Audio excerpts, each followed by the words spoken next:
Tips for successfully importing construction equipment into the USA.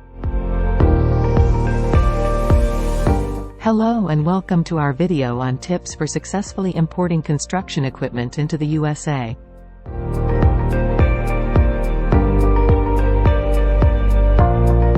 Today, we will be sharing some valuable insights on the process of importing construction equipment into the United States.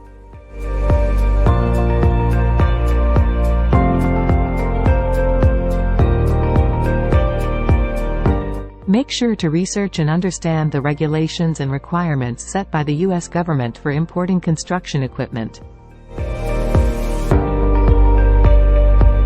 This includes obtaining the necessary permits and certifications.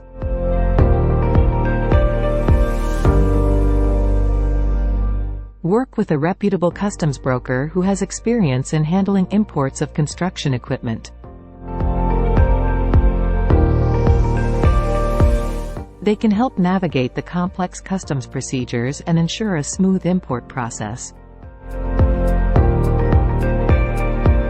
Properly document all aspects of the import process, including invoices, bills of lading, and any other relevant paperwork. This will help avoid delays and potential issues with customs. Consider hiring a professional logistics company to handle the transportation and delivery of the equipment to its final destination in the U.S. This will ensure that the equipment arrives safely and on time. By following these tips, you can successfully import construction equipment into the USA. Thank you for watching and stay tuned for more helpful tips and insights.